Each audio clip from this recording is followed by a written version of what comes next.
Assalamualaikum warahmatullahi wabarakatuh. Innal hamdalillah nahmaduhu wa nasta'inuhu wa nastaghfiruhu wa na'udzu billahi min shururi anfusina wa sayyiati a'malina. May yahdihillahu fala mudhillalah wa may yudlil fala hadiyalah.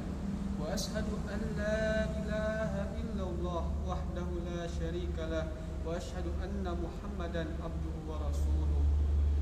Ya ayyuhalladzina amanu taqullaha haqqa tuqatih wa la tamutunna illa wa antum muslimun. Ya ayyuhan nasu taqu rabbakumul ladzi khalaqakum min nafsin wahidah wa khalaqa minha zawjaha wa bassa minhuma rijalan katsiran wa nisaa wa taqullaha alladzi tasaaluna bihi wal arham innallaha kana 'alaikum raqiba. Ya ayyuhalladzina amanu taqullaha wa qulu qawlan sadida yuslih lakum a'malakum wa yaghfir lakum dhunubakum wa may yuti'illaha wa rasulahu faqad faza fawzan 'azima. Amma ba'du, fa inna khairal hadits kitabullah wa khairal hadi Muhammad wa syarrul umuri muhdatsatuha wa kullu muhdatsatin bid'ah wa kullu bid'atin dhalalah wa kullu dhalalatin finnar. Sidang Jumat yang berbahagia, salah satu kaidah yang sangat agung dalam syariat Islam yang mulia ini adalah bahwasannya Allah Subhanahu wa taala dan Rasulnya tidak memerintahkan suatu perbuatan kecuali di dalam perintah itu terdapat kemaslahatan yang besar. Begitu juga tidak melarang suatu perbuatan kecuali di dalam perbuatan itu terdapat banyak madarat. Satu di antaranya, Allah telah mengharapkan kepada kita perbuatan zina, karena dalam perbuatan zina ini terdapat banyak madarat serta kerusakan. Allah berfirman, "Wala taqrabuz zina innahu kana fahisatan wa sa'a sabila." Dan janganlah kamu mendekati zina, sesungguhnya zina itu adalah sesuatu perbuatan yang keji dan sesuatu jalan yang buruk. Quran surat Al-Isra ayat 32.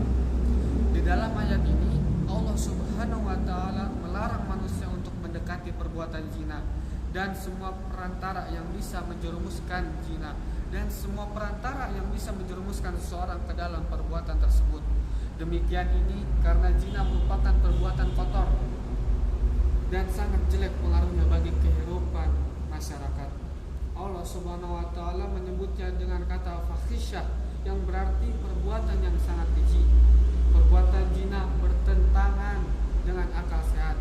Zina merupakan jalan yang membawa kepada kehancuran dan kenistaan, merusak masyarakat, menimbulkan penyakit berbahaya, bercampurnya nasab dan juga menyebabkan permusuhan di antara manusia dan kerusakan lainnya yang sangat berbahaya. Sehingga pantas apabila Allah Subhanahu wa taala memberikan hukuman berat bagi para pelakunya.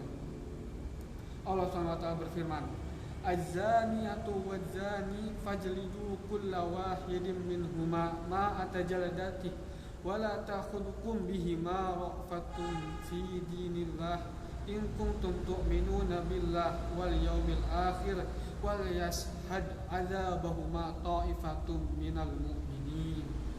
Perempuan yang berzina dan laki-laki yang berzina, maka deralah tiap-tiap seseorang di keduanya 100 kali dera, dan janganlah belas kasihan kepada keduanya, mencegah kamu untuk menjalankan agama Allah jika kamu beriman kepada Allah dan hari kiamat, dan hendaklah pelaksanaan hukuman mereka disaksikan oleh sekumpulan orang-orang yang beriman. Quran surat An-Nur. Ayat ini menunjukkan hukuman yang disyariatkan Allah bagi seorang penzina dan belum menikah. Adapun jika pelakunya sudah menikah, maka hukumannya lebih berat dari yang pertama, yaitu dirajam, dilempari dengan batu sampai mati. Sebagaimana disabdakan Rasulullah SAW ketika ada seorang sahabat, Maid bin Malik berzina, kemudian ia mengakui perbuatannya. Rasulullah SAW bersabda, "Pergilah kalian dan rajamlah dia. Perhatikanlah wahai jamaah sekalian, alangkah berat hukuman dunia bagi pelaku zina, dan sesungguhnya hukuman di akhirat itu lebih besar, akan tetapi hanya sedikit manusia yang mau berpikir." Jamaah Jumat yang dikaruniakan oleh Allah, Allahumma rahman dan rahim kepada para hambanya. Demikian pula Rasulullah SAW sangat-sangat mencintai dan sayang kepada umatnya. Oleh karena itu, Allah dan Rasulnya melarang dan mencegah umatnya dari segala perantara yang bisa membawa seseorang kepada kebinasaan tersebut.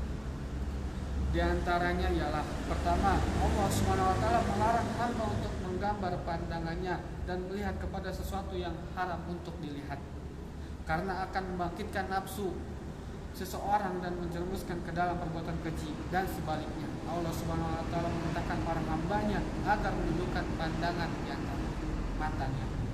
Allah SWT berfirman, "Qul lil mu'minin yaghuddu min absarihim wa yahfazu furujahum dzalika azka lahum innallaha khabirum bima yasnaun." Katakanlah kepada orang laki-laki yang beriman, hendaklah mereka menahan pandangannya dan memelihara kemaluannya. Yang demikian itu adalah lebih suci bagi mereka. Sesungguhnya Allah mengetahui apa yang mereka perbuat. Quran Surat An-Nur ayat 30.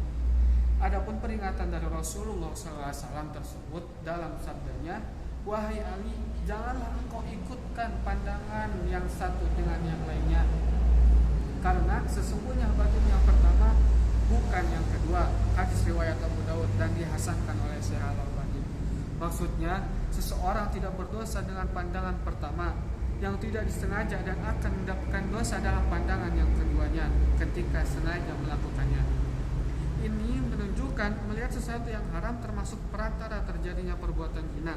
Lantas, kalau pandangan yang seperti ini diharamkan, maka bagaimana dengan orang yang melihat gambar-gambar wanita seronok dalam majalah-majalah, atau bahkan ia berani melihat film-film porno yang akan membangkitkan syahwatnya? Tentu perbuatan ini lebih diharamkan oleh Allah SWT. Ketahuilah, pandangan yang merupakan panah beracun dari panah-panah setan. Kedua, Islam melarang khalwat, yaitu berduaan antara laki-laki dan wanita yang bukan mahram. Sebagaimana Nabi SAW telah bersabda, "Tidaklah seorang laki-laki berdua-duaan dengan seorang wanita, kecuali setanlah yang ketiganya." Rasulullah SAW bersabda, "Janganlah salah seorang di antara kalian berduaan dengan wanita kecuali dia disertai dengan mahramnya." Lihatlah wahai jamaah sekalian, bagaimana Rasulullah SAW menutup segala pintu yang akan membukakan seseorang kepada perbuatan zina. Akan tetapi kita lihat banyak orang tidak memahami hal ini, sehingga banyak yang biasa dua-duaan seperti di kantor-kantor, tempat rekreasi dan yang lainnya, atau di kalangan para pemuda biasa dikenal dengan istilah pacaran, bahkan menjadi kebanggaan untuk mereka. Muncul anggapan keliru, pemuda atau pemudi yang tidak melakukannya disebut kuno. Subhanallah, tidakkah kita takut dengan sabda Nabi SAW di atas? Tidakkah kita sadar bahwa ini merupakan makar setan yang ingin agar manusia menemaninya di neraka nanti? Ketiga, Islam melarang wanita-wanita memperlihatkan auratnya karena dapat membangkitkan syahwat. Wanita-wanita yang mempertontonkan auratnya, sesungguhnya ia telah menjerumuskan dirinya dan orang lain kepada kehancuran. Bagaimana tidak, seorang wanita yang membuka auratnya kemudian ia berjalan di hadapan laki-laki, tentu ini akan membangkitkan syahwat para lelaki itu untuk menimbulkan keinginan melakukan perbuatan yang keji. Kita lihat siapakah yang lebih banyak diganggu. Apakah wanita muslimah yang berpakaian secara baik dan menutup auratnya, ataukah wanita yang mempertontonkan auratnya berpakaian dengan pakaian ketat yang menyifati bentuk tubuhnya? Jawabannya tentulah wanita yang lebih menyifati bentuk tubuhnya yang banyak diganggu, dan dialah yang menjadi penyebabnya. Oleh karena itu, Allah SWT memerintahkan kepada para wanita muslimah agar mengulurkan jilbabnya, menutup auratnya, yang karenanya ia akan lebih suci. Allah SWT berfirman, "Ya ayyuhan nabi qul li azwajika wa banatika wa nisa'il mu'minin yudnina 'alaihinna min jalabibihinna Zalika adna ayyurabna fala yu'zaina wa kana Allahu ghafurur rahima. Hai Nabi, katakanlah kepada istri-istrimu, anak-anak perempuanmu dan istri-istri orang mukmin, hendaklah mereka mengulurkan jilbabnya ke seluruh tubuh mereka. Yang demikian itu supaya mereka lebih mudah untuk dikenal, karena itu mereka tidak diganggu, dan Allah adalah Maha Pengampun lagi Maha Penyayang. Quran Surat Al-Ahzab ayat 59. Akan tetapi banyak para wanita yang tidak memperdulikan perintah Allah Subhanahu wa Ta'ala dan lebih mengikuti gaya orang-orang kafir yang jauh dari petunjuk Allah. Bahkan banyak wanita yang merasa senang dan merasa bangga dengan mempertontonkan auratnya. Benarlah yang dikabarkan Rasulullah SAW, pada akhir zaman nanti akan ada wanita-wanita yang berpakaian tetapi hakikatnya telanjang. Rasulullah SAW bersabda, dua golongan penduduk neraka yang aku belum melihatnya. Yang pertama, orang-orang yang membawa cambuk seperti ekor sapi yang dia gunakan untuk memukul manusia, dan para wanita yang berpakaian tetapi telanjang, yang berjalan dengan berlenggak-lenggok kepala mereka seperti punuk unta yang miring. Mereka tidak masuk surga dan tidak akan mencium baunya. Artinya, mereka memakai pakaian tipis atau pakaian ketat dan pakaian yang menimbulkan fitnah bagi orang yang melihatnya. Sehingga sekalipun mereka berpakaian, tetapi hakikatnya telanjang. Islam adalah agama yang penuh dengan kemaslahatan. Semua perintahnya pasti bermanfaat dan semua larangannya pasti mengandung bahaya. Ketika Islam memerintahkan para wanita untuk berjilbab, tentu karena akan menjaga kehormatannya. Ketika Islam melarang mengumbar auratnya, tentu karena banyak bahaya dan berakibat jelek yang ditemukannya. Di antaranya tersebut perbuatan zina. Barakallahu li wa lakum fil Qur'anil Karim wa nafa'ani wa iyyakum bima fihi minal ayati wa dzikril hakim. Aqulu qawli hadza wa astaghfirullah li wa lakum wa lisairil muslimina min kulli dhanbin fastaghfiruhu innahu huwal ghafurur rahim.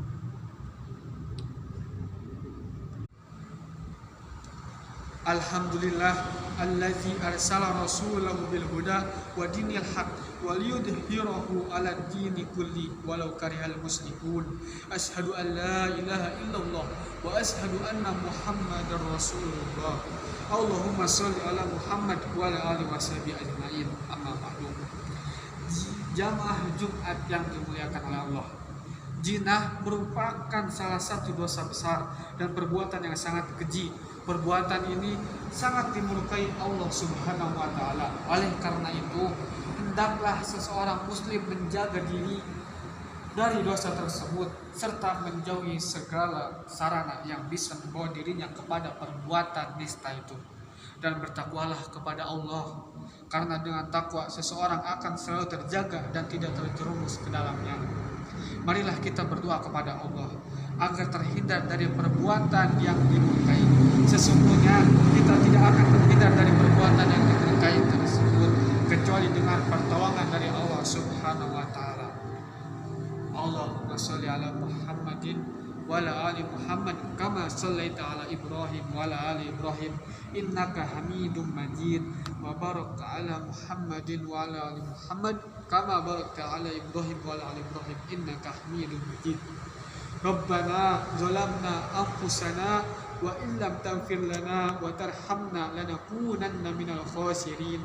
Rabbana atina fid dunya hasanah wa fil akhirati hasanah wa qina azabannar. Wa sallallahu wasallam ala Muhammadin tasliman katsiran wa akhiru da'wana alhamdulillahi rabbil alamin.